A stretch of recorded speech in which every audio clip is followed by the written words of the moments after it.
Ахмадууд тэтгэврээ нэмэгдүүлэхийг шаардсан жил орчмын хугацаанд төрийн ордны гадаа жагсаж байгаа. Тэгвэл ахмадын тэтгэврийг нэмэх боломжгүй гэж мэдгцээр байгаа. Гэр бүл хөдөлмөр нийгмийн хамгааллын сайд өнөөдөр ахмадуудад 15 сая хүртэлх төгрөгийн хүүгүй зээл олгох шийдвэр гаргаж байгаагаа мэдгдлээ. Гэхдээ тус зээл нь зөвхөн жижиг дунд бизнес эрхлэх хүсэлтэй ахмад наснуудад хамааралтай юм байна.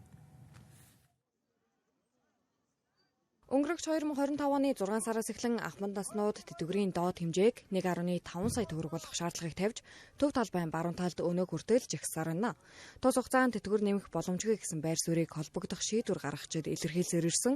Харин өнөөдөр гэр бүл хөдөлмөр нийгэм хамгааллын яамнаас тэтгэврийг нэмэх боломжгүй, харин хөдөлмөр эрхлэх хүсэлтэй ахмад наснуудад 15 сая хүртэлх төгрөгийн хүүгийг 3 жилийн хугацаатай зээл олгохоо мэдэгдээд байна. За бид нар 4400 орчим иргэнд зээл өгсөн байна. Би өнөөдөр одоо Улаанбаатар хотын дүүргүүдээс 10% хүнийг ацрахад тэр заал дүүрж шít. Маш их зүйл хийж байна. Одоо би тэрэн дээр нэг зүйл хэлсэн. Евразийн чөлөө тулдааны хэлцээр бид нар төр хэлсэн шүү. Таны энэ хийж байгаа бүтээгдэхүүн татваргүйгээр гайлын бүрдүүлэлтгүйгээр сайн Евразийн холбооны усууд руу гарах болцоотой шүү гэж.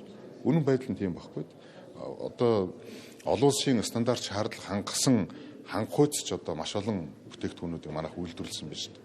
Тийм учраас манай хөдөлмөрлөлтийг дэмжих сангаас гэрүүл хөдөлмөр нийгэм хамгааллын яам болвол нийтээрээ хөдөлмөрлөө, тааж хөдөлмөрлөл, бийж хөдөлмөрлөе, тааж нийгэм бодлогын шимтгэлээ шударга төлөв, бийж төлөе. Хэн их төлсөн тэр их тэтгэвэр авъя гэсэн зарчмыг л барьж байгаа. Өнөөдрийн байдлаар 510 мянган ахмад тэтгэвэр авдаг. Гэвч тэдгээр ахмадуудын дийлэнх нь 700 мянган төгрөгийн тэтгэвэр авч байгаа нь амжиргаанд нь хүрэлцээгүй учраас тэтгэврийн зээл авах шаардлага тулгардаг.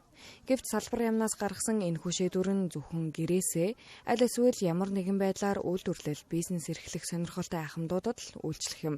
Өөрөөр хэлбэл энэ нь тэтгэврийн зээлээс тусдаа олгогдох асуудал. Гэвч ахмадууд тэр бүр хөдөлмөр эрхлэх боломжгүй.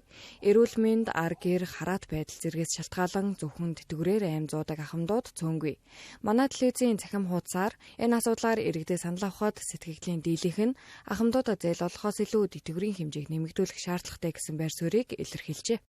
700 одоо 69 байгаа шүү дээ. Одоо тэр доод тэтгэвэрч.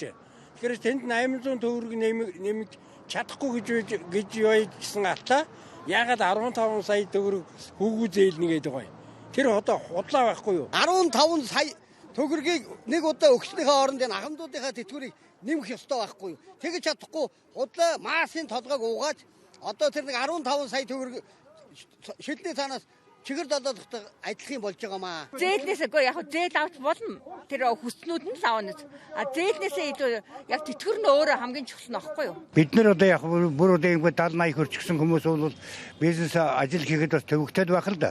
Тэгэхдээ тэр ажил хийдэг одоо ялангуяа биеийн хүчний биш ажил хийдэг, оюун ухааны ажил хийдэг тийм хүмүүс тэр яваад дэмжлэг аваад ажилд зохион байгуулж болно. Жижиг дунд бизнес эрхлэлтэйг ахмад наснуудад 15 сая төгрөг хүртэлх хүүгүй зээл олох шийдвэрийн дагуу хөдөлмөр эрхлэлтийг дэмжих сангаас 17 тэрбум төгрөг төсвөлгөр олжээ.